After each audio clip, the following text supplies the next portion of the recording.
Yeah, good evening everyone. Okay, so yesterday we started with the, I would say the most reliable source of information we get from some indirect source, that is seismic wave.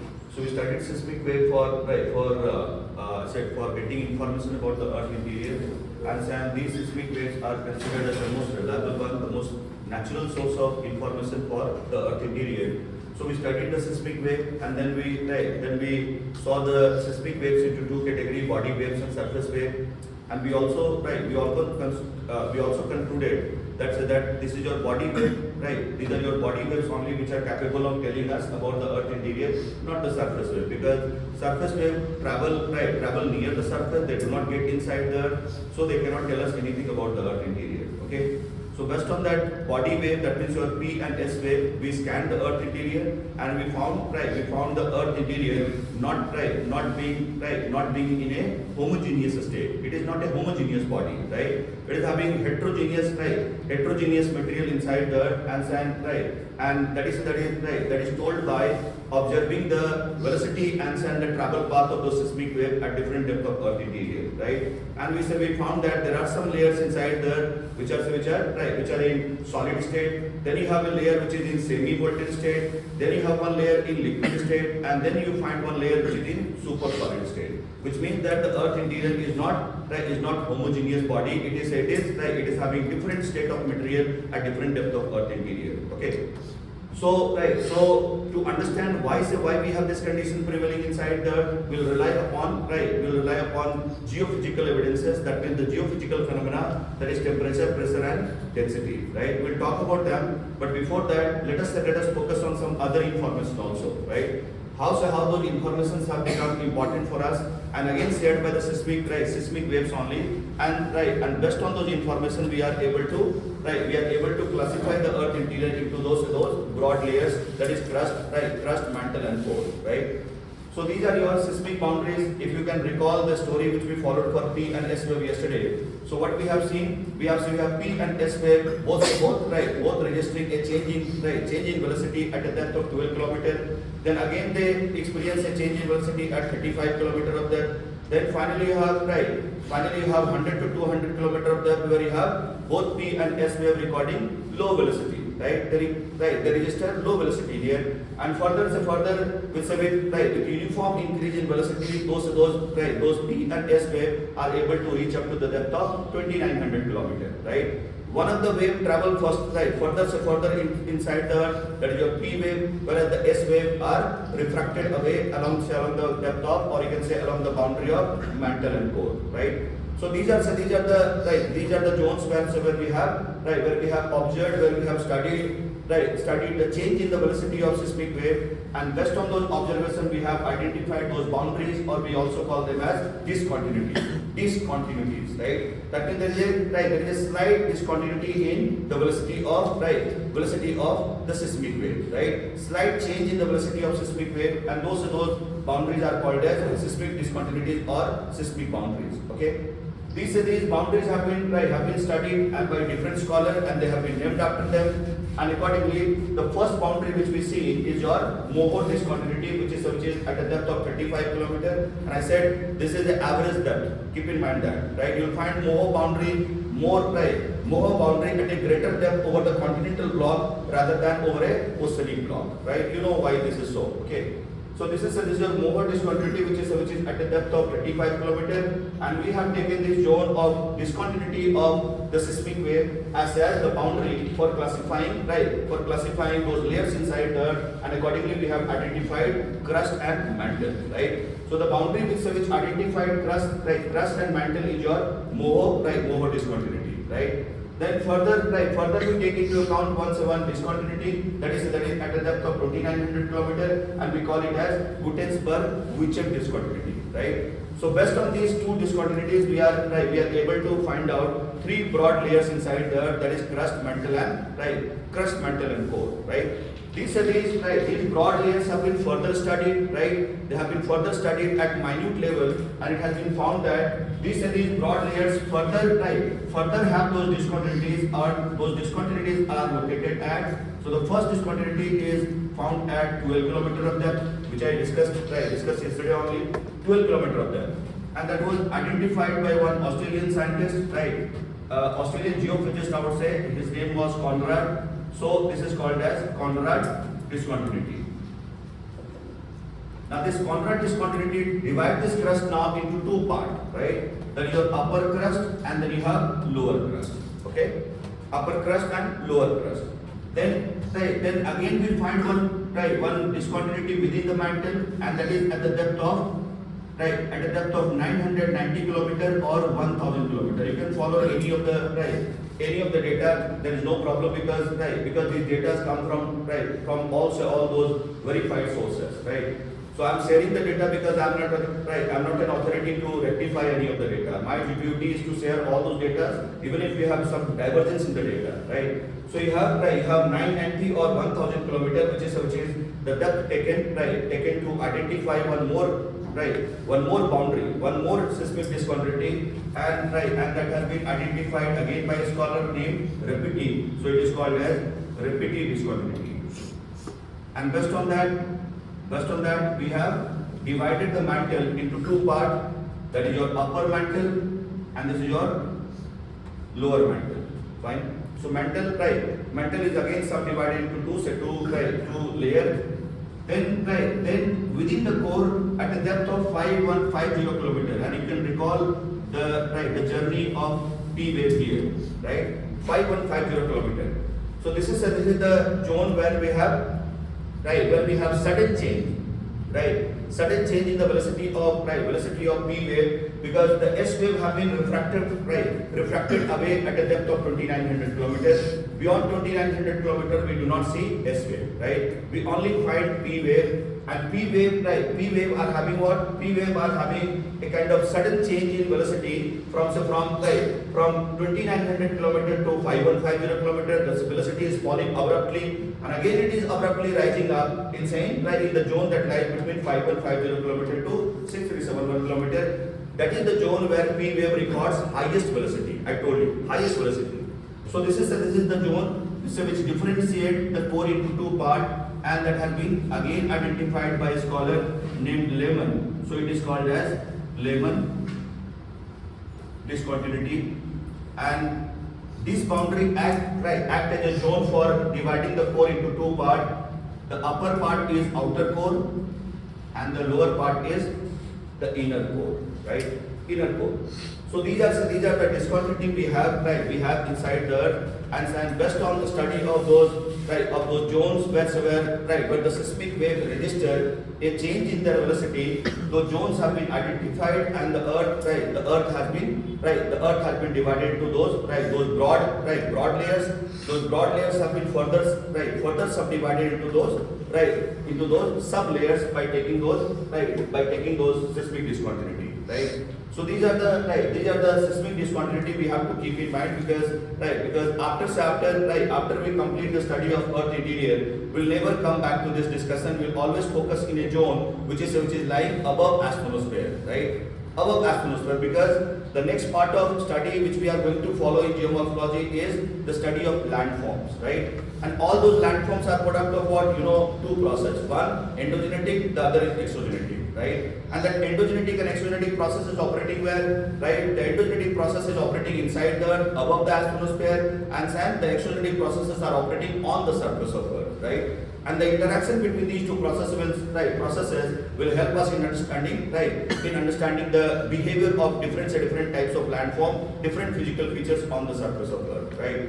So the most dynamic zone, right? The most dynamic zone which gives rise to all geomorphological phenomena is your lithosphere, right? The lithosphere which is lying above the asthenosphere, and that lithosphere is not a homogeneous layer. It is not a I said it is not a homogeneous layer, it is not a compact layer. This lithosphere is fractured into many major and minor blocks. Those major and minor blocks are gliding over the asthenosphere in different directions, mainly in two directions. One is convergent, the other is divergent. This movement is your endogenetic movement. This force is called your endogenic force, right? And that is responsible for, that is responsible for creating variety of physical feature, that is responsible for creating irregularity on the surface of Earth. So now we have to first of all see what is lithosphere, right? Where that lithosphere exists and how that behaves, and we are going to have a bird's eye view of lithosphere only, right? Not the dynamics, right? Not the dynamics. We'll deal with the dynamics later on. So we are just dealing with the information, right? And based on that, we are trying to understand the most complex part of geomorphology, that is Earth interior, because we do not have access to Earth interior. We do not know exactly what happens inside the Earth, right? So we rely on indirect source, and I said the most reliable indirect source is seismic wave, and we followed the seismic wave, we studied them, and based on the property of seismic wave, we have been able to generalize, we have been able to draw inferences, right? These are generalization about the Earth interior, and we assume that the Earth interior must be behaving like this. Okay. Now let us go to one last point here, and that is to talk about one dynamic zone inside the Earth, and that is lithosphere.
So this is the zone we call it as lithosphere, which consists of what? Which consists of, you all know what is the average depth of crust? Average depth of crust? 35 kilometers. Yes, right? So lithosphere consists of what? Lithosphere consists of crust plus upper part of mantle, right?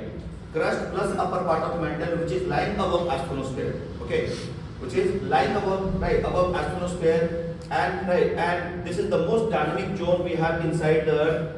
And so far, whatever we are studying, I mean, whatever we have studied and what we are going to study, all those discussions are focused on Earth interior, right? Once we complete the study of Earth interior, we'll focus on only one zone, and that is your lithosphere. That means the zone which is lying above asthenosphere, right?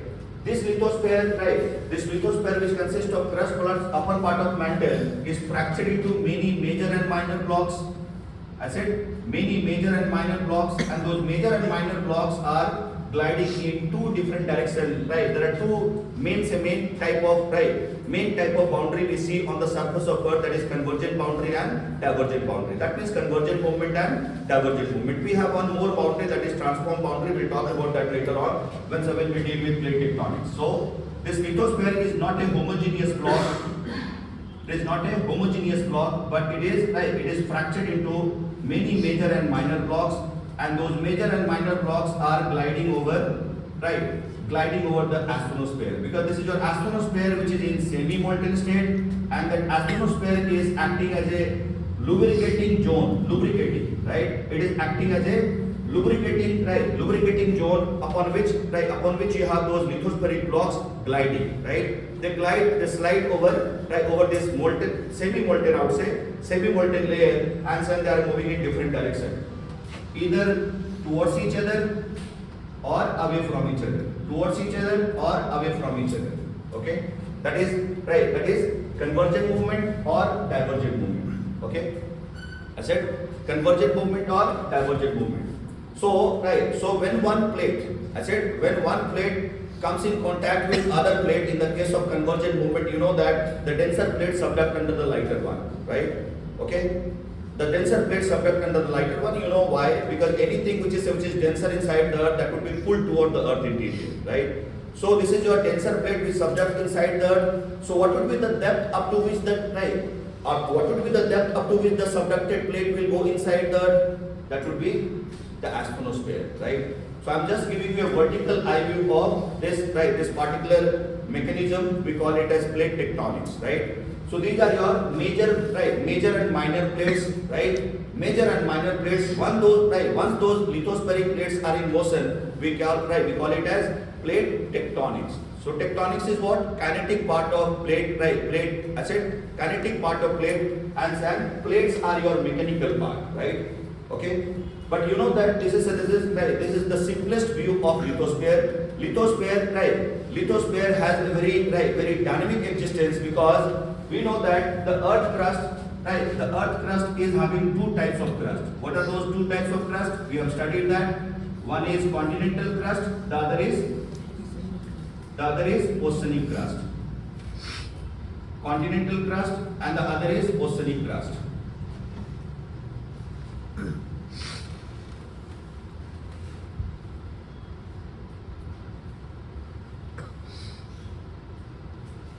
Fine. So this is your water.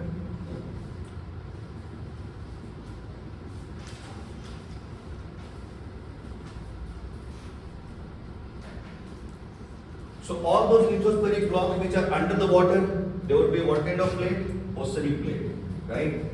Oceanic plate. The most common type of lithospheric plate we have, right? We have over the Earth's surface, right? Or you can say we have over the atmosphere, is the plate which is having both continental part and oceanic part. I said most common one, right?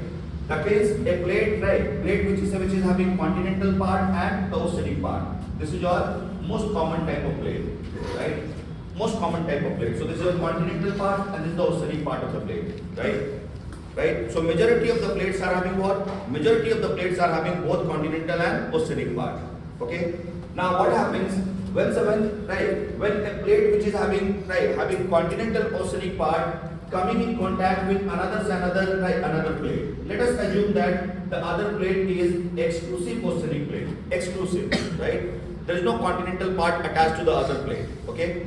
So what will happen then? This continental block, right? This continental block to which this oceanic part is attached, this continental block will never allow this oceanic part to drown or to go under, right? Or to be pulled inside the earth, right? That will not allow it to submerge. So ultimately, when you have this convergence taking place, so what kind of convergence we'll say? We'll say that we have ocean convergence, right? Two oceanic plates are colliding, right?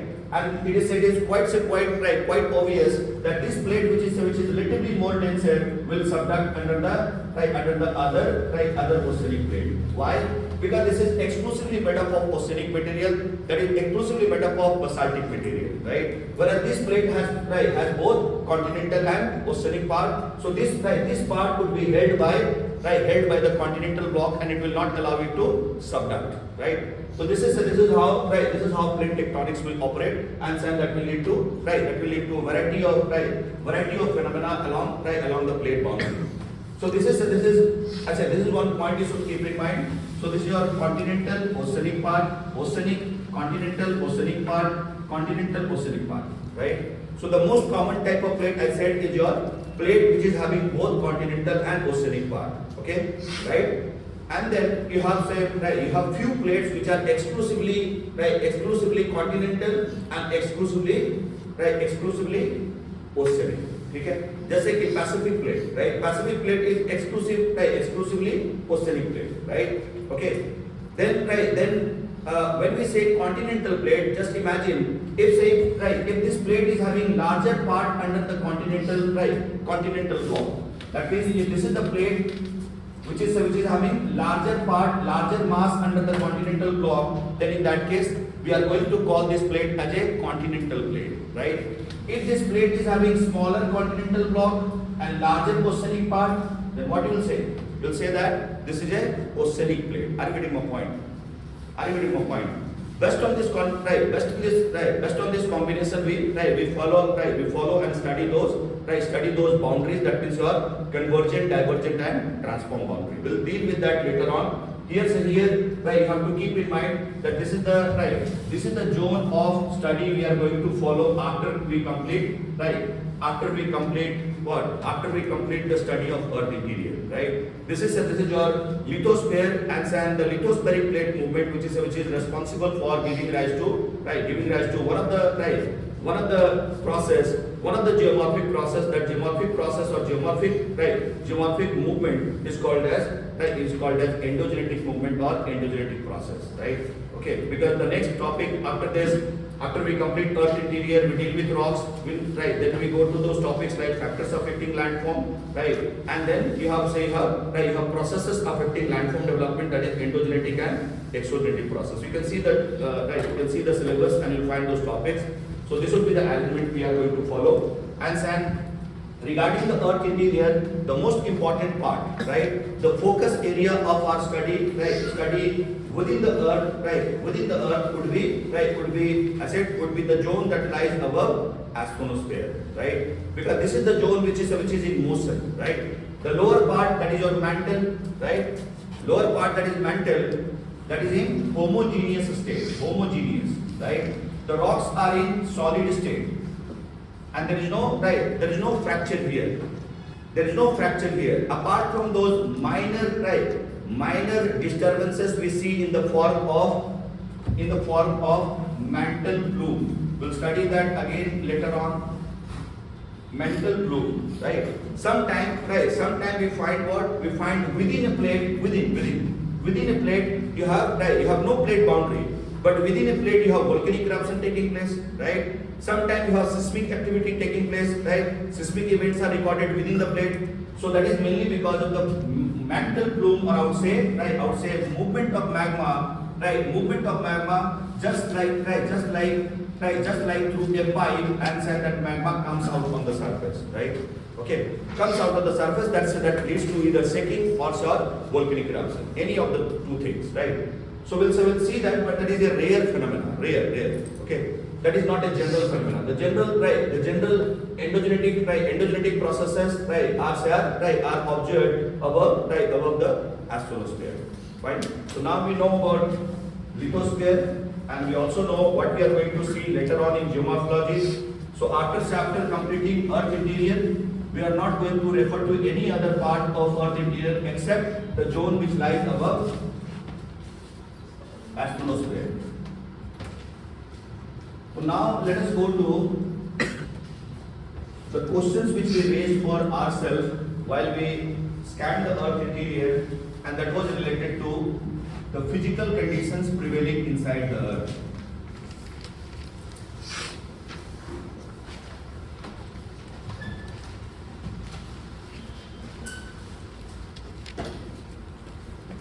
And this is the topic you have in the syllabus, right? The clear wording is physical conditions, right, in Earth interior. That means we have to deal with the Y part of Earth interior, Y part of Earth interior, and the physical conditions inside the Earth.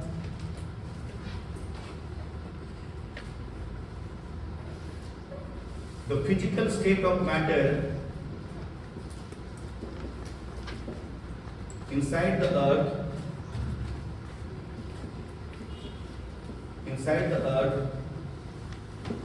is product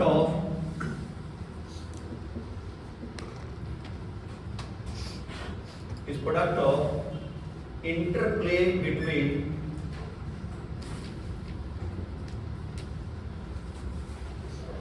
natural phenomena, also called as geophysical phenomena,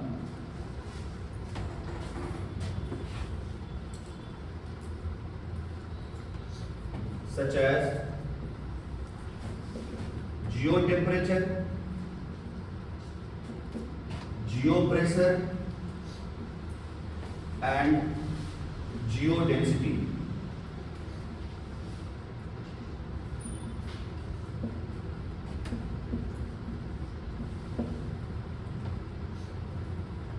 That means those phenomena, right? Those phenomena which we see inside the Earth, right? So we are not talking about, right? We are not talking about air pressure, air temperature, air density. No, right? We are inside the Earth. Okay. So we are referring to three geophysical phenomena. What are those three geophysical phenomena? Temperature, pressure, and right? Temperature, pressure, and density. Right? I said temperature, pressure, and density. These geophysical phenomena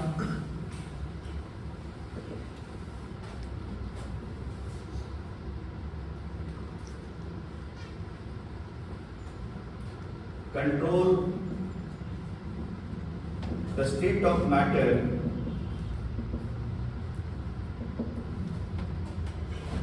inside the Earth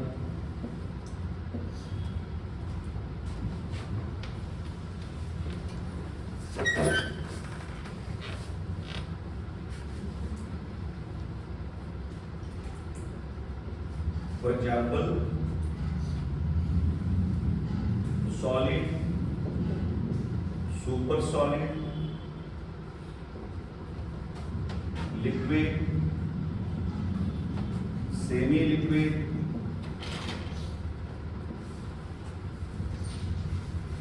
state of matter at different depth of Earth interior.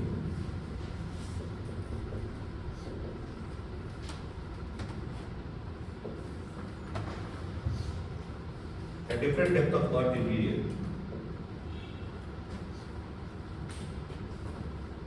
Last point.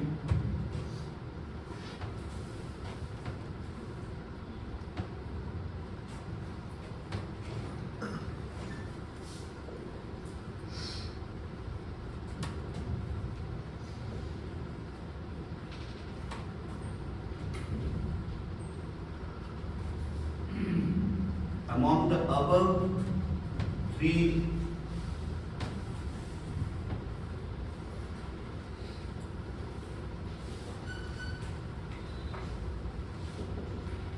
Above mentioned three geophysical phenomena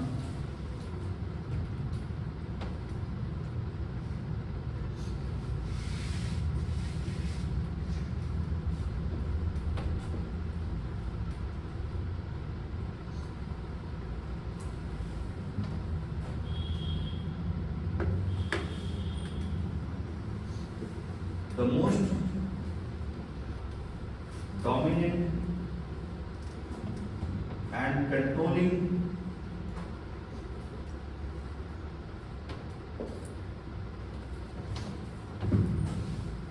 phenomena is geopressure.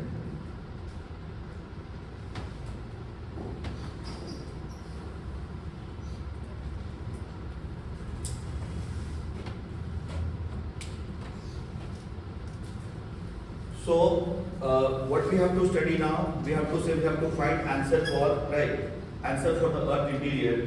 Why the earth interior is in solid state? Okay, number one, why the earth interior is in solid state? And you know that the earth interior has acquired solid state under the second phase of evolution, which started after the earth converted from gaseous state to liquid state, right? And that was the phase of magmatic differentiation, right?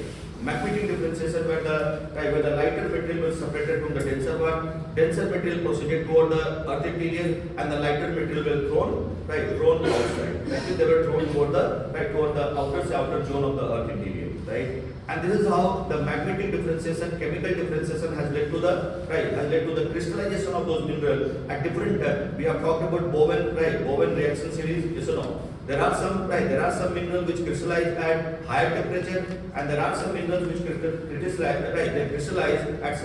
at lower temperature condition. Like we can take two examples. I talked about two examples here: olivine rocks, pyroxene rocks, Beryllium type rocks. These rocks and their mineral, they crystallize at greater temperature, that means 1200 to 13 degrees, 1200 to 1300 degrees Celsius, right? Whereas the mineral constituent of granite rocks, they crystallize at a temperature between 650 to 700 degrees Celsius. Okay, right? So this rechurning, separation of material, differentiation process has continued for millions and millions of years, and ultimately those lighter materials which were thrown outside, those materials cooled and solidified, and they developed into what? They developed into crust, right? They developed into crust. We know the evolution of oceanic crust and continental crust. Yes, fine. Then further this process of density differentiation now got restricted to where? Now got restricted to the zone which lies below the crust. That means your depth of 35 kilometers, right? Now the process of chemical differentiation is again going on. That is leading to the separation of material denser from the lighter one. The lighter material are being forced upward, and that led to the concentration of radioactive material in the upper part of the mantle, right? And then ultimately we had the evolution of, or you can say we had the concentration of high heat condition in the upper part of the mantle, leading to the formation or leading to the development of asthenosphere, right? Asthenosphere has been formed, right?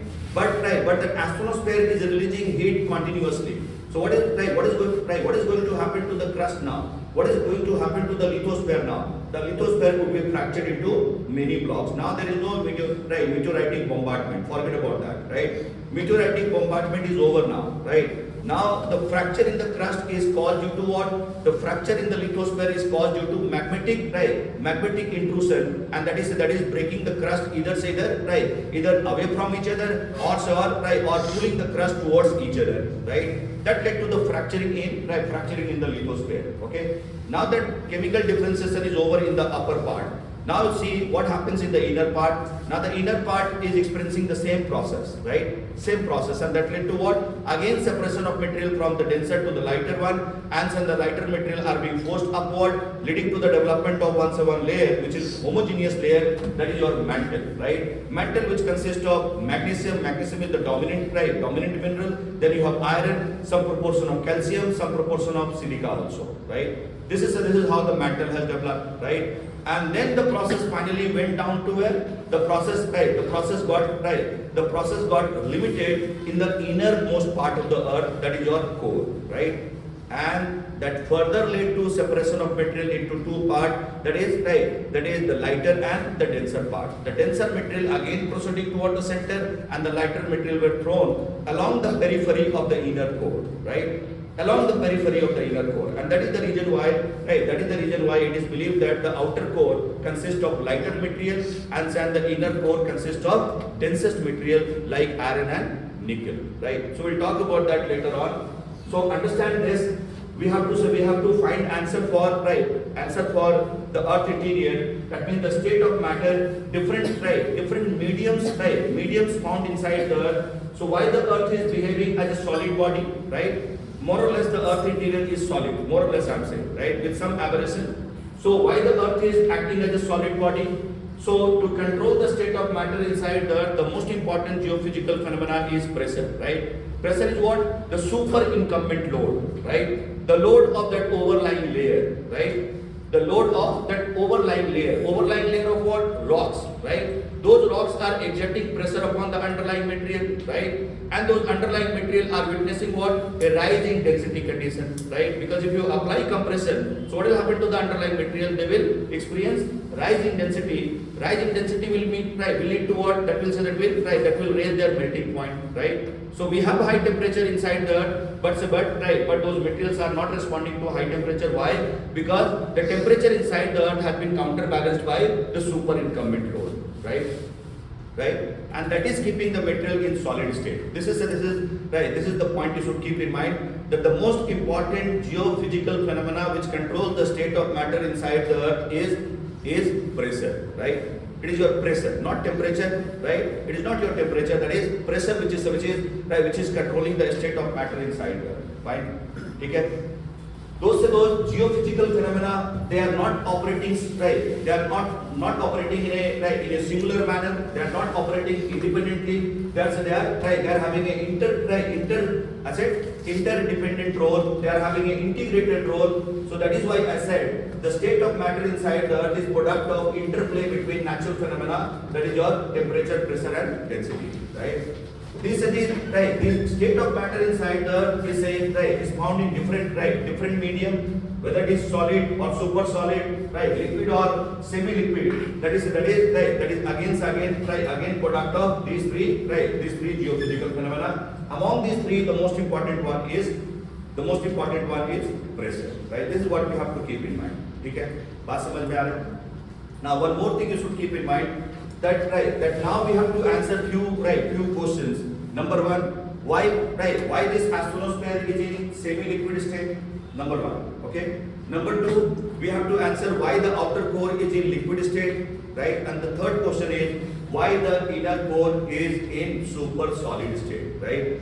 As far as the solid state of earth interior, as far as the question of solid state of earth interior is concerned, that is very easy to understand, because I said to you, the most important, the controlling factor inside the earth is pressure, right? That is your superincumbent load, which is keeping the material inside the earth in solid state, countering high temperature inside the earth, okay? Countering high temperature inside the earth. So high temperature inside the earth is being counterbalanced by the superincumbent load, which is raising the melting point of underlying material. Though we have high temperature condition at different depth of earth interior, but those materials are not responding to high temperature because their melting point has gone up, right? Their melting point has gone up. And I said to you very clearly that earth more or less behaves as a closed system, right? The earth more or less behaves as a closed system. The system is closed, that's why the pressure is effective, right? Once that system becomes open, what will happen to the pressure? You know the pressure will be released, right? And once that pressure is released, what will happen to the underlying material? They will witness sudden fall in their melting point, right? They will witness sudden fall in melting point, and wherever they exist, what will happen? High temperature is a reality, right? We have high temperature inside the earth. Ultimately, the material will respond to high temperature and will convert from solid to liquid, right? That is your superheated magma, and that superheated molten material will rush toward the surface, right? Wherever we have such opening created on the surface of earth, that means the earth has now become a open system. ठीक है, बात समझ में आ रहा है? तो when I say closed system, open system, you know what I am talking about. I am talking about convergent movement, right? In the case of convergent movement, you have closed system, right? In the case of divergent movement, what happens? The earth behaves as a open system, right? And that leads to direct impact upon the pressure. Right? Once that pressure becomes ineffective, the underlying material will respond to high temperature condition, and they will convert from solid to the liquid state. Okay. So this is what we have to study. So first we have to understand the general behavior of these three geophysical phenomena, and then we will relate them. That means we'll see their integrated presence inside the earth, their integrated behavior inside the earth, how they control the state of matter in a combined manner. Although among the three, the most important one which controls the state of matter inside the earth is geopressure. Don't forget that. So first of all, let us understand the general behavior of these three geophysical phenomena. Right? General behavior. So you all know, as we move from Earth's surface towards the Earth interior, that means up to the center, what happens to temperature? Temperature has a increasing trend. ठीक है, temperature बढ़ता है. ठीक है. Now why temperature increases inside the Earth? We should always find the answer. Answer ढूंढते रहना है. ठीक है. Why temperature has a increasing trend? Why increasing trend? Now temperature has increasing trend because of two factors, right? What are those two factors? Number one, the energy released, heat released by radioactive material, the decay of radioactive material.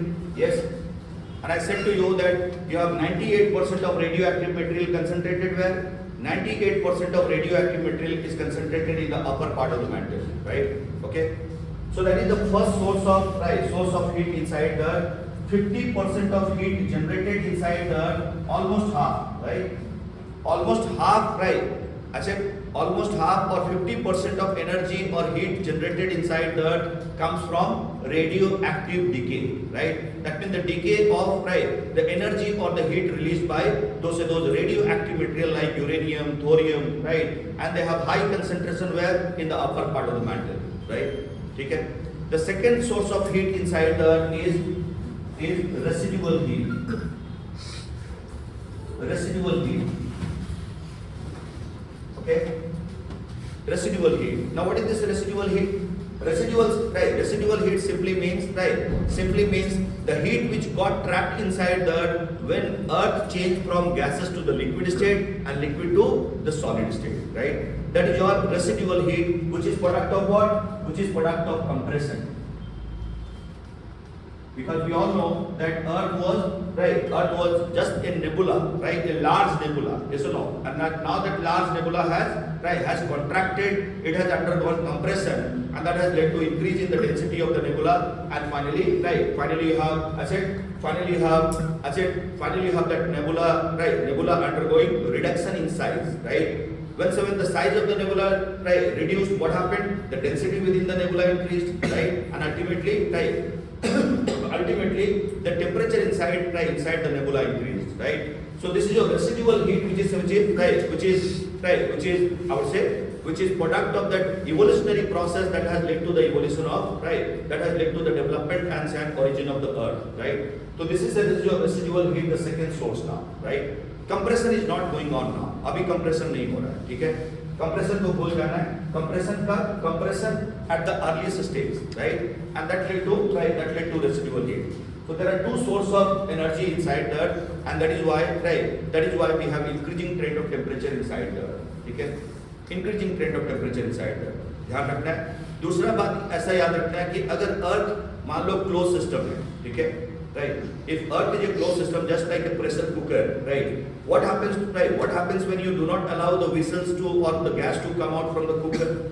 The cooker, right? The material inside the cooker always remains very hot. Yes or no? So it is a closed system, and that leads to what? That leads to concentration of heat which is being released, right? Released from the deeper part of the Earth interior, that is your residual heat, and the heat which is released by radioactive material which is concentrated in the upper part of the mantle. That is why, right? That is why we have asthenosphere which is in semi-molten state. Why? Because you have localized concentration of heat released by the decay of radioactive material, and that leads to very high temperature condition which forces the rocks to convert from solid to liquid. But they do not respond to temperature completely. Why? Because the second factor which controls, which counters the temperature is your superincumbent load. We'll talk about that. So this is the first thing you should keep in mind. Second, what happens to pressure? What happens to pressure? As you move from surface toward the center, pressure increases or decreases? We all know that pressure increases. Okay? And why this is so? Just because the Earth interior more or less behaves as a closed system, and once you have a closed system, what will happen? The overlying layer, right? The overlying layer of rock will exert what? It will exert pressure upon, it will exert force upon the underlying material, and then ultimately it will keep the underlying material in solid state, right? So as you proceed toward the deeper part of the Earth interior, what will happen? The pressure will become higher and higher, right? So this is your, ऐसा समझना है ना? This is your lithosphere, right? Lithosphere exerting pressure upon the asthenosphere, 100 to 200 km. Then from asthenosphere till 2900 km. You know, 2900 km. That is your mantle core boundary, and then you have outer core and inner core. Okay? So this whole zone of rock, right? This whole zone of rock in mantle is exerting pressure upon what? It is exerting pressure upon the underlying material, right? The greater the depth of material inside the earth, higher would be the geopressure, right? So this is your pressure. Now coming to third important element or third important natural phenomena, geophysical phenomena, and that is your density, geodensity. What happens to density? Density too has a rising trend, ठीक है, increasing trend, है ना? Density भी बढ़ता है जैसे जैसे हम अंदर जाते हैं, ठीक है, right? तो अब इसमें relationship थोड़ा सा हमको देखना है, simple relationship, right? What kind of relationship we have between density and temperature? What kind of relationship we have? We know that high temperature always leads to low density, right? High temperature always leads to low density. But what we are observing, what we see, the density inside the earth is increasing with increasing depth, which means that temperature does not control the state of matter inside the earth. It is your pressure which is controlling the state of matter inside the earth. So density inside the earth is product of superincumbent load. That means, I said superincumbent load. That means your overhead load, right? The load of that rock in the overlying layer upon the underlying material, right? Which is compressing the underlying material and keeping them in solid state, increasing their density and thereby increasing their melting point. Okay, this is the point we should keep in mind. If temperature would have been the controlling factor, then the density inside the earth would have a decreasing trend, right? Yes, we have increasing trend of temperature inside the earth. We have increasing trend of density and pressure inside the earth, right? But high temperature inside the earth is counterbalanced by what? High temperature inside the earth is counterbalanced by what? High temperature inside the earth is counterbalanced by pressure, geopressure, right? You have high temperature, but that temperature does not become effective. Why? Because the temperature has been counterbalanced by pressure. That is why I said that pressure plays the most important role in controlling the state of matter inside the earth. It is not temperature. Yes, we have increasing trend of temperature inside the earth. Yes, we have very high temperature at the center of the earth, which is roughly around 6000 degrees Celsius. Even then, the temperature is not able to convert that material from what? From solid state to the liquid state. You know that the inner core is not in solid state, it is in super solid state, right? Super solid state. That confirms that pressure plays more important role, right? See, just imagine, had it been temperature having a dominant role in controlling the state of matter, then we should have got molten state of inner core, yes or no? We should have got liquid material in the inner core, but what we are getting super solid material, which means that temperature is not a controlling factor. It is not controlling the state of matter inside the fine. So this is the relationship we have to keep in mind. Again, let us not get confused. We are not talking about the relationship between pressure and temperature on the surface of Earth, right? ठीक है, अभी तक आप लोगों ने जो भी school college में पढ़ा होगा वो क्या पढ़ा होगा, जो हम लोग जनरली फिजिक्स में पढ़ते हैं वो क्या पढ़ते हैं, the relationship between temperature and pressure on the surface of Earth, right, in laboratory condition, right? तो ध्यान रखना है, just for your clarity, I'm dealing with this. Though we have to talk about this in climatology, but यहाँ पे बात करते हैं, बस इसको खत्म कर देते हैं, दोबारा कभी बात नहीं करेंगे. देखना है ये अर्थ इंटीरियर है, ठीक है? अर्थ इंटीरियर में अब हम लोगों ने देख लिया क्या रिलेशनशिप है, ठीक है ना? Now once you come onto the surface, एक बार आप सरफेस पे आ गए, ठीक है? तो what will happen to the relationship between pressure and temperature? The relationship between pressure and temperature will change here, right? Will change here. Why? Because now we are dealing with air pressure and air temperature. Okay? The moment you are on the surface of Earth, you are in the lowest layer of the atmosphere, that is troposphere. Okay? Right? Every moment of our life, we are sailing into this lowest part of the atmosphere. Okay? Right? So this is your Earth surface, and here we talk about what? We talk about air pressure. Let me put it very straight. So this is your air pressure and what? And air temperature. तो जब हम लोग surface पे आ जाएंगे तो हम लोग क्या बात करेंगे? जब भी मैं बोलूँगा प्रेशर या जब भी मैं बोलूँगा टेम्परेचर, तो आप समझ जाना इसका क्या मतलब है. I am talking about air temperature, air pressure, right? So on the surface of earth, air temperature and air pressure have inverse relationship, right? Higher the temperature, lower the pressure, right? And vice versa. Okay? Likewise, you know that you have one dynamic layer which is surrounding the earth from all sides, very important layer. And what is that layer? You all know, that is atmosphere. Yes? Okay? So what happens to pressure as you go up into the altitude? That means as you go up into the atmosphere, above the surface. So what happens to pressure? Pressure increases or decreases? Again I am talking about air pressure. Air pressure भूलना नहीं है. मैं हमेशा जब एक बार surface के ऊपर आ गए हम लोग सिर्फ और सिर्फ एक ही प्रेशर का बात करेंगे. No other pressure like family pressure, social pressure, peer pressure, blood pressure. No, will have only one pressure here, that is air pressure. ठीक है, एयर प्रेशर का बात करेंगे. और एयर प्रेशर में क्या देखने वाले हैं हम लोग? What happens to the air parcel, right? Do we have high density in air parcel near the surface or in the upper part of the atmosphere? तो क्या होता है एयर प्रेशर का? Air pressure decreases as you go up into the altitude. ठीक है? And what happens to air temperature? Air temperature को क्या होता है? अरे जब ऊपर जाते हैं हम लोग तो टेम्परेचर का क्या होता है? Decreases or increases? Temperature. Obviously, when you go to God, the temperature will increase, but you are traveling in the atmosphere, right? तो मैं उसका बात नहीं कर रहा हूँ कि आप भगवान के पास जा रहे हो.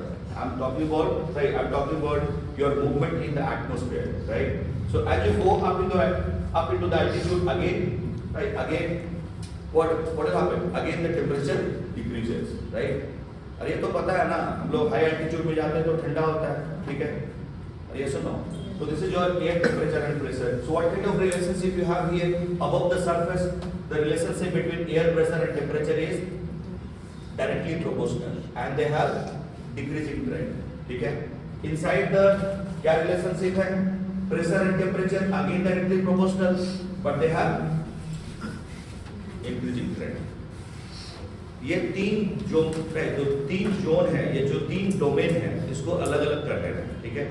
एक पहला डोमेन मैंने क्या बोला, earth interior, right? We are now into the earth interior, okay? So here we see the relationship between pressure and temperature, and that is having increasing trend, right? Both temperature and pressure increases, right? Come on to the surface, you have inverse relationship, high temperature, low pressure, and vice versa.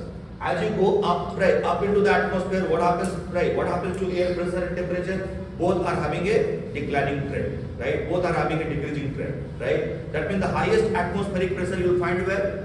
On the surface of Earth, right? And as you go up, the pressure will decrease. ठीक है? अब वो किसका pressure है? Air का pressure है, right? The gaseous envelope which is surrounding the Earth from all sides is exerting pressure upon what? Is exerting pressure upon the Earth's surface, right? So maximum pressure would be felt where? Obviously on the surface of Earth, right? So this is your right. This is your relationship we have between pressure and right, pressure and I said pressure and temperature in three zones. One inside the Earth, the other on the surface, and then above the surface.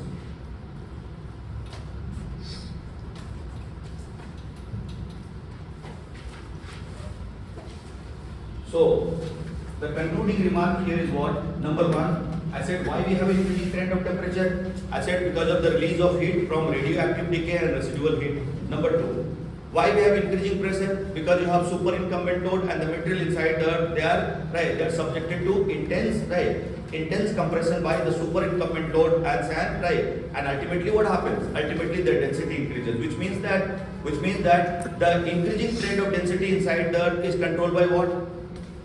Or is controlled by what? Pressure, right? Are you getting my point? So why we have increasing trend of density inside the Earth? Again your answer is superincumbent load, right? Okay, this is your effective superincumbent load inside the Earth, which is keeping the material in rigid state, which is keeping the material in high dense state. That is your reason why we have increasing rate of density. Now coming to the questions, right? We have three questions to answer. First of all, we'll talk about asthenosphere. We'll talk about asthenosphere. So I'm taking this as asthenosphere or the LVZ. Asthenosphere or LVZ.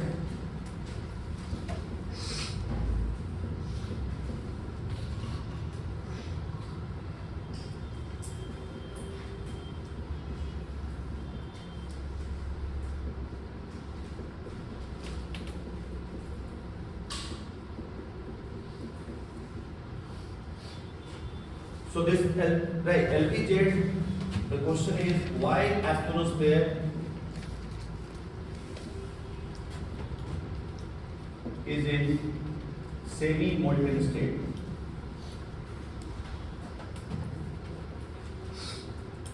Why it is partially melted? Partially melted क्यों? Why not fully melted? Okay. So why it is in semi-molten state? See, the fact which we derive from the study of seismic wave, tell us very clearly that this zone is not in solid state, neither it is in liquid state. Why? Because the S waves are able to pass through this zone, and we know that S wave can pass only through solid. Yes. And the low velocity recorded by P wave confirm both P and S wave, right?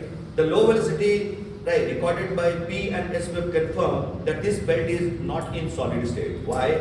Because we know that P wave travel fastest in solid. Yes. Higher the rigidity of the substance, higher will be the velocity. Yes.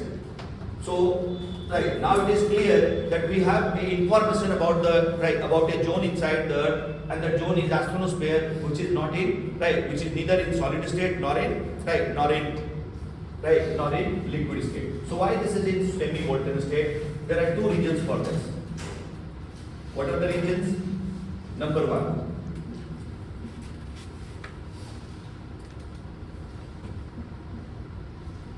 very high temperature due to concentrated release of heat by radioactive material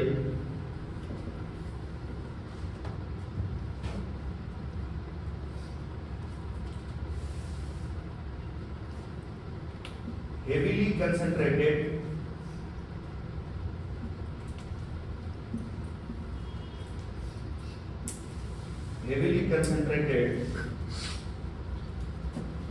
in upper part of mantle,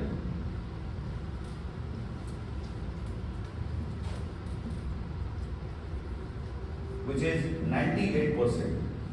98% of total radioactive material inside the earth is found where? 98% of total radioactive material inside the earth is found where? In the upper part of the mantle, right? That is concentrated in the upper part of the mantle, right? So 98% जो मैंने लिखा है, तो write it very clearly. 98% of radioactive material concentrated in the upper part of the mantle, right? Now what happens then? What it leads to? What is the right? What is the effect of this? Right? What is the effect of this? Effect. What is the effect of this?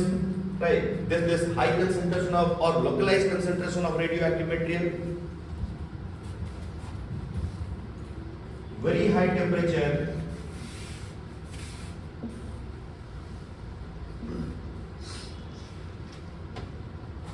Forces the minerals and rocks to undergo melting. So very high temperature forces the mineral or the rocks to undergo melting. Melting होने लगेगा, ठीक है? क्योंकि क्या है? Localized concentration of heat, ठीक है? एक ही जोन में the zone that extends between 100 to 200 kilometer is having localized concentration of heat, right? Localized concentration of heat leads to what? Localized concentration of heat, right? Heat generates, right? Heat generates the, it generates impact upon the solid material here. That means the solid materials are not subjected to, right? They are subjected to high heat condition, and ultimately, right? Ultimately, they respond to high temperature condition and start melting. That means they start converting from solid state to the liquid state, right? But they do not fully respond to high temperature here, right? Why? Because the second factor is the superincumbent load. The superincumbent load, or you can say overhead load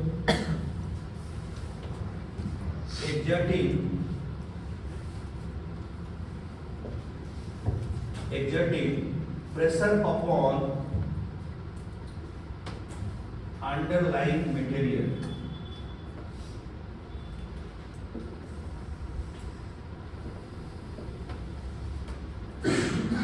So the second factor is what? The second factor is the superincumbent load, right? The load of the rock which is lying above, right? अब देखो visualise करना है, आप एस्ट्रोनोस्फेयर में हैं, ठीक है? आंख बंद करके सोचना है पूरा ऊपर क्या है? Lithosphere, yes, right? The lithosphere is having what? Lithosphere is having, right? Is having what? Lithosphere is having, right? Is having a zone of rocks, right? Zone of rocks. Now that zone of rock is exerting what? उसका load होगा ना भाई, ठीक है? That will have, right? अरे that will have what? That will have weight. अरे weight होगा या नहीं होगा? Mass तो है ही, weight तो होगा ना, pull, because everything is कुछ भी हो, ठीक है? कहीं भी हो अर्थ सरफेस पे सबका क्या हो रहा है? We all are pulled towards the earth surface, right? So what will happen? Obviously it will exert weight upon what? It will exert weight upon the underlying material, right? And the effect of such weight will produce what? Effect क्या होने वाला है इसका? The effect would be number one, density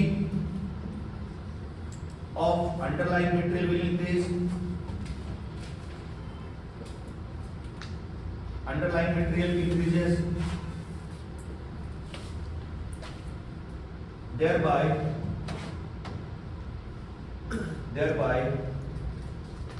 ऐसा करते यहाँ लिखता हूँ, thereby leading to a rise in the melting point of the rocks melting point of the rocks, which prevent them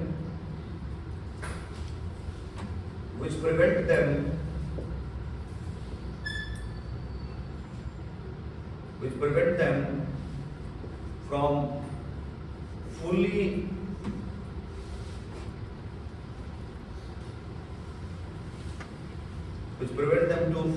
convert into liquid state, right? So effect क्या हो गया इसका? Super incumbent load है, the overhead load will exert pressure upon the underlying material, the density will rise, right? Which is increase, right? With increase in the density, ultimately their melting point, right? Their melting point would be raised, right? Once their melting point has gone up, what will happen now? Though we have high temperature there, but the melting point of the substance has increased, so they are not fully responding to high temperature here. They are in what? They are in a fix now, a catch-22 situation, neither responding to temperature fully and nor responding to pressure completely, right? So application of pressure, right? The super incumbent load is keeping that material in semi-molten state. They are being converted from solid to liquid because of very high temperature condition. But they are not fully responding to temperature because the high temperature inside the high temperature in asthenosphere is being counterbalanced by super incumbent load, right? Super incumbent load. That high temperature is counterbalanced and ultimately it prevents the material to get fully converted from solid to liquid state, and thereby the material remain in semi-molten state, right? Semi-molten state. Let us take one example here. This is your asthenosphere, fine. Now let us suppose that you have temperature inside the earth that is 1200 degrees Celsius, ठीक है? 1200 degree Celsius. मान लो अभी हम लोग देखेंगे temperature, density और pressure का trend भी देखेंगे, ठीक है ना? उसका क्या हम लोग ने जनरलाइजेशन किया है. So this is your 1200 degree Celsius temperature here at a depth of around 100 to 200 kilometers. ठीक है, right? Very high temperature. Obviously the minerals and rocks will respond to high temperature and they will start converting from solid to liquid, right? That means the crystallized minerals here, right? The crystallized minerals now they respond to high temperature and then they undergo what? Decrystallization. Right? They undergo decrystallization, they start melting. Yes. But what happens? The super incumbent load. देखना ये क्या है? मालूम है आपको? Lithosphere. Yes. And we also know that this lithosphere is not a homogeneous layer, right? Fractured into many major and minor blocks, right? But I said very clearly that more or less, right? Except those aberrations, except those zones where we have divergent plate movement, right? The Earth is behaving as a closed system, right? It is behaving as closed system. So this lithosphere, the rock block in the lithosphere, the zone of rocks here, that is exerting pressure upon what? That is exerting pressure upon the underlying material, right? This is your super incumbent load. Now when this super incumbent load is applied on the underlying material, what happens to them? They witness a rise in their melting point. Why? Because their density has increased, right? So their melting point goes up, right? Melting point goes up. So you have temperature prevailing here, that is 1200 degrees Celsius, but now because of the super incumbent load, their melting point has gone up. And this temperature has become what? This temperature has become ineffective here, right? That means now the temperature must be higher to convert that material from solid to the liquid state, right? So their melting point has gone up. Maybe now they are going to melt around 1250 degrees Celsius, right? Okay. Slight change in this condition, slight change in this condition, slight release of pressure will make those materials again vulnerable to high temperature, right? I mean to say, this is your super incumbent load. You know that lithosphere is fractured into many major and minor blocks. The moment you have lithospheric plate movement, right? The moment you have lithospheric plate movement, what will happen now? This is an open system now. And a divergent plate movement. बताया है ना मैंने? Divergent plate movement. You have some plates moving away from each other. ठीक है? Right? अभी तो हमने बताया लिथोस्फीयर बहुत सारा ब्लॉक है, ठीक है ना? बहुत सारे प्लेट्स है, ठीक है? So now you have the plates moving away from each other. The moment you have split, right? The moment you have split here, what will happen to the underlying material? What will happen to the underlying material? Now, right, now this behaves as an open system. And that leads to what? Release of pressure. Release of what? Yeah, superincumbent load. Release of pressure. Pressure is released now, right? Once that superincumbent load becomes ineffective, जैसे crack होगा, जैसे ये crack हो गया, तो क्या होने वाला? Now this overlying, right? This overlying layer will not effectively exert pressure upon the underlying material. That is becoming ineffective. And now this underlying material will respond to what? Will respond to high temperature prevailing here, right? High temperature is already, right? It is already prevailing here. It is a reality here, right? So high temperature here will convert that will convert that solid material into what? Into molten material, and now that molten material will rush toward the surface. It will come out as volcanic eruption, and the magma will cool and solidify on the surface, right? This is how I said this is how the material inside the astronosphere it has been kept in a balanced situation, neither completely responding to temperature nor completely responding to pressure, right? But the superincumbent load of 100 km, याद रखना है, lithosphere का मैंने बताया कितना है इसका, right? Superincumbent load of 100 km is able to counter very high temperature here, right?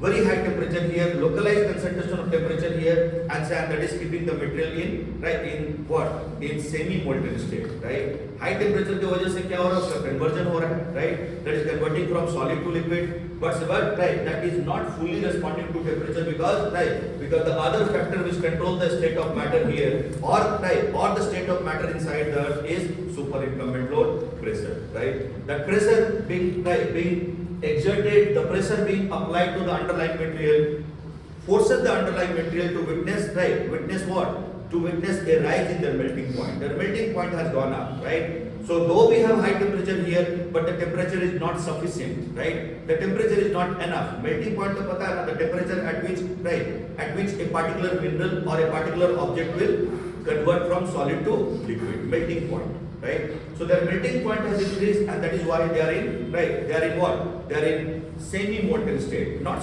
fully converting into liquid. They remain in semi-molten state, right? A viscous state, right? That is why the materials in astronosphere they are partially melted. याद रखना है, partially melted. They are not fully melted. Fully melted मतलब समझ रहा ना, पूरा liquid हो जाएगा, ठीक है?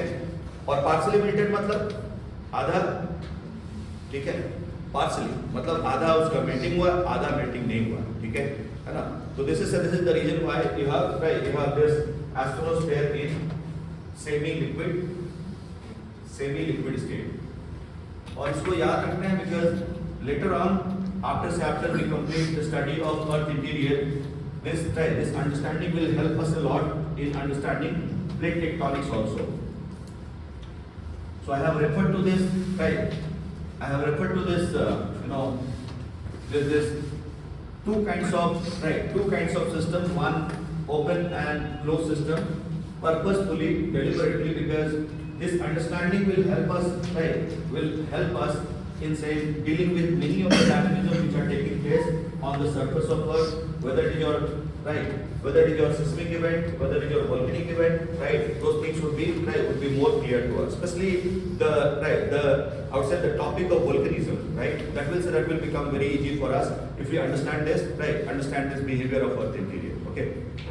Now the next question which we have to answer is what? The next question is to understand why the outer core is in liquid state and why the inner core is in super solid state. Okay? But before that, we have to understand the individual behavior of these three geophysical phenomena, right? As far as this astronosphere is concerned, now we know why this astronosphere is acting in a why the material in astronosphere is in viscous state, why it is in semi-molten state. That is because of two factors: pressure and temperature. Okay. Now we have to deal with three elements here, three natural phenomena, and those three natural phenomena you all know are pressure, temperature, and density, right? So let us have an individual study of those phenomena. Try to understand how these three geophysical phenomena operate at different depth of Earth interior. So first of all, we'll talk about temperature. Okay? Right? But again, this is a wrong way, right? This is not the correct way of studying those geophysical phenomena, because I told you very clearly that the geophysical phenomena do not operate independently; they are operating together, right? They are existing together, right? So there is bound to have some error here. So I'm just clarifying that point here. So initially, when the scholars, that means the geophysicists, they try to understand the behavior of temperature inside the Earth and study temperature in isolation, we came to a conclusion that the Earth interior has a geothermal gradient, and this geothermal gradient is a value, or a rate at which temperature increases inside the Earth, and it was suggested to be 1 degree Celsius per 32 meters of descent. Decent मतलब समझते हैं ना, नीचे जाना, ठीक है? अरे ascending order descending order ये तो बड़ा पता होगा आपको, ठीक है? 32 meters of descent, right? तो gradient means what? Gradient simply means rate of change in any variable. So these terms should be very common, in geography obstacle. हमेशा gradient force है ना, pressure gradient ऐसा सुनते रहेंगे आप, ठीक है? तो gradient का याद रखना, gradient का मतलब क्या होता है? The rate at which a particular variable changes, right? Okay. अब variable का मतलब यहाँ पे कौन सा variable हम लोग बात कर रहे हैं? We are talking about temperature, right? Okay. So if you say pressure gradient, that means the rate at which air pressure changes, right? Now here we are talking about temperature, so what we'll say? Right, what we'll say? The rate at which temperature changes inside the geothermal gradient, right? So that is 1 degree Celsius per 32 meters of descent, okay? Right? Now the problem here is what? If we follow this rate of increase in temperature inside the Earth, then temperature at the center of the Earth, would be according to this rate of increase, right? According to this uniform rate of increase in temperature inside the Earth, the temperature at the center of the Earth would be roughly around 2 lakh degrees Celsius. कितना? 2 lakh degrees Celsius. अगर हम इस rate को follow करें तो, ठीक है? Right? Now this is completely completely impossible, illogical, and unacceptable.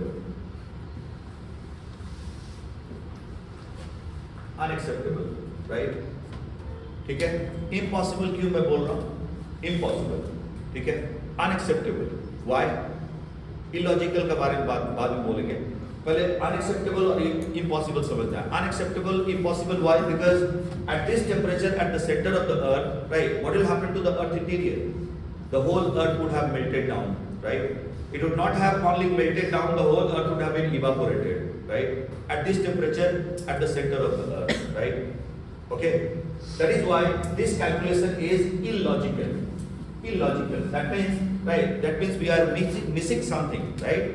We are missing something in saying, in calculating the behavior of temperature inside the Earth, and what was the factor we missed?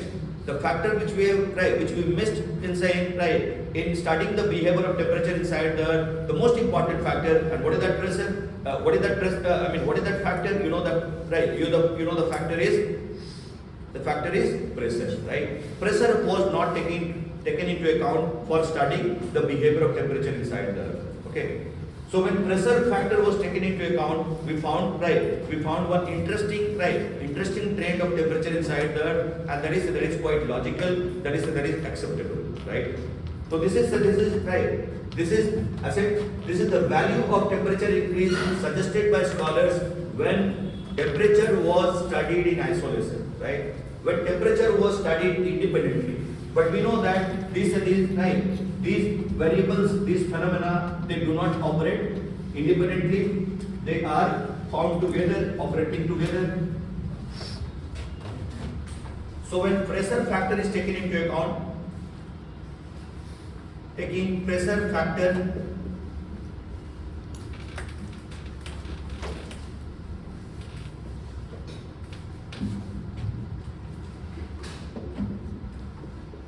जब pressure को हम अपने study में शामिल कर लेते हैं कि प्रेशर भी है, ठीक है, that is your geo pressure. तो what is the trend of temperature inside the earth? क्या हमको ट्रेंड दिखता है? तो this is your 6371 kilometre. This is your 0 kilometre. So 100 kilometre, 400 kilometre,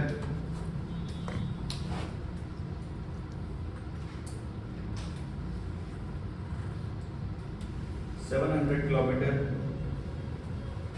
then you have 2900 kilometer, and what we find, you know that the average temperature on the surface of 0 kilometer बोल रहा है, मतलब कि earth surface, ठीक है, earth surface का बात कर रहे हैं.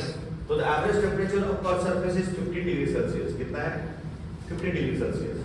The temperature at a depth of 100 kilometer has been calculated to be 1100 degree Celsius. Temperature at 400 kilometer is 1500 degree Celsius. 700 1900 degree Celsius, and 2900, that is 3700 degree Celsius.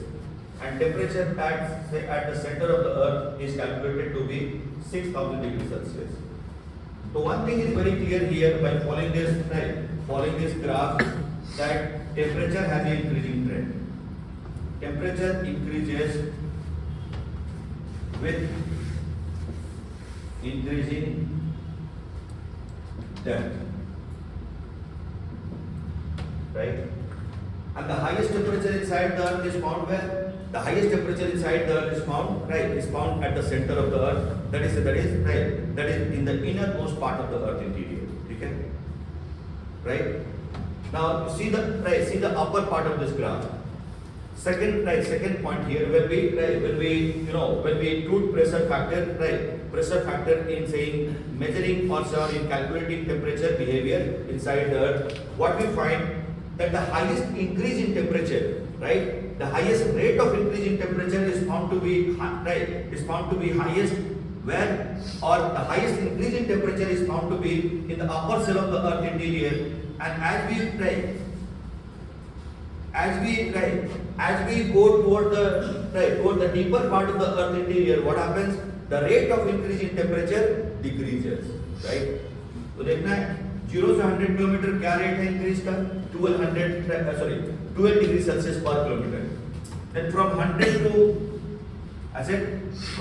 to 400 kilometer, what happens? The rate of increase in temperature decreases, and that is 2 degrees Celsius per kilometer of descent. Then from 400 kilometer till the center of the earth, it further decreases and it becomes only 1 degree Celsius per kilometer of descent. Right? ठीक है? तो इससे हम क्या generalisation कर सकते हैं? इसका जनरलाइजेशन ये है, the rate of increase in temperature, rate. The upper graph is representing what? Rate. And the lower graph is representing what? That is representing the trend, right? What is the trend of temperature? ठीक है? The rate of increase in temperature is highest in upper cell of earth interior, upper cells of earth interior, upper cell of earth interior, right? And it decreases with increasing depth.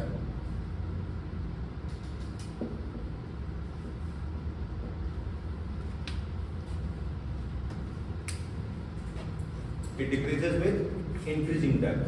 ठीक है? तो दो बात यहाँ पे हम लोग को कंक्लूड करना है टेम्परेचर के लिए. Number one, temperature has a increasing trend, right? Temperature has a increasing trend inside the earth. Temperature increases with increasing depth, no doubt about this. Temperature increases with increasing time, ये हमारा value है और देख के ही पता चलता है ना। यहाँ पे 0 फिर 1100, 1500, 1900, 3700 and then you have 6000, right? This temperature, right? Temperature assumed at the center of the earth. Nobody has seen that. लेकिन हमारा ये हम कैलकुलेशन है, ठीक है। और ये जो टेम्परेचर हम एज्यूम कर रहे हैं कि इतना होगा लगभग इनर कोर में, तो ये हमको एक्सेप्टेबल लग रहा है, ठीक है, ये लॉजिकल लग रहा है, ये पॉसिबल है, because there are substances inside the earth, right, there are substances on the surface of earth which can withstand this much temperature, right, ठीक है। और मालूम है इनर कोर किससे बना हुआ है, मालूम है, that is made up of, right, that is made up of what, that is made up of heavy से heavy mineral, that is nickel and, right, nickel and iron, ठीक है ना। तो इसको देख के हमको लगता है कि हाँ इतना टेम्परेचर जरूर होगा, ठीक है, लेकिन टेम्परेचर को बहुत सीरियसली नहीं लेना है, क्योंकि आपको पता है temperature is not the controlling factor inside the earth, right, that is your that is your pressure, right, super incumbent load which is controlling the state of matter inside the earth. So temperature should not be, right, should not be taken into account, right, or it should not be, right, it should not be given a exaggerated importance here, otherwise we'll have a misleading conclusion about the earth interior, okay. Then you see here the rate of increase in temperature decreases with increasing time, right, what it means, right, as you go deeper, right, what will happen, the rate of increase in temperature is becoming lower and lower. Highest rate of increase in temperature is found where, in the upper cell of the earth interior, right, upper layer, right, upper layer of the earth interior. Why this is so? Can you tell me why? Why we have the highest rate of increase in temperature in the upper cell of the earth interior? अरे अभी हम लोग ने पढ़ा है, what is that? Radioactive material, right? 98% of radioactive material is concentrated where? In the upper part of the mantle, and that is releasing spontaneous energy, right? Regular energy, and that is leading to what? Fastest rate of increase in temperature with increasing depth, right? High concentration of energy we see where? In the upper cell of the earth interior, and that is mainly because of the decay of radioactive material, right? Okay? But as you move toward the earth interior, what is happening? What is happening?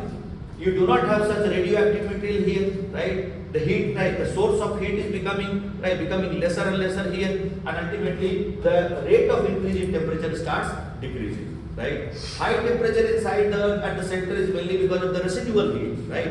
Residual heat, but that residual heat is not capable of emitting the heat, right? There is no, right, there is no heat emitting mineral inside the earth. Iron कोई heat नहीं release कर रहा है, जैसे uranium कर रहा है, ठीक है ना, हीट रिलीज नहीं कर रहा, हीट है उसके पास है, एब्जॉर्ब करके रखा, but it can not emit that, right, that is the reason why you will find what, you will find the trend of temperature, that means the rate of increase in temperature becoming lower and lower, which is 2 degrees Celsius up to 400 km, from 400 km till the center of the earth, that rate further falls, and that is 1 degree Celsius per kilometer of descent, okay, right. So this is about your temperature. Now coming to density factor.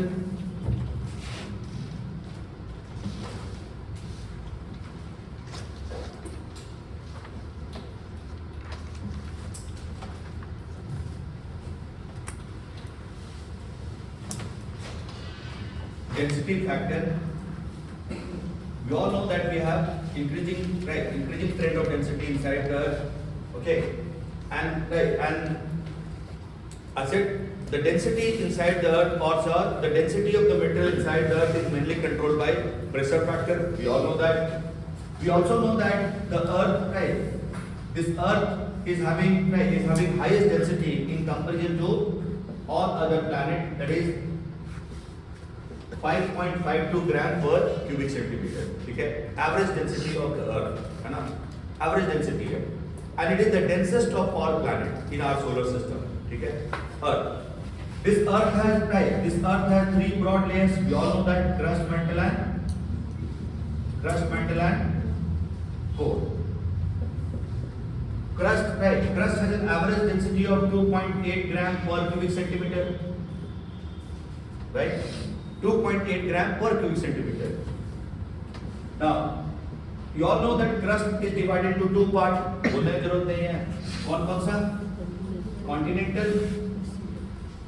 Continental crust, and then you have oceanic crust.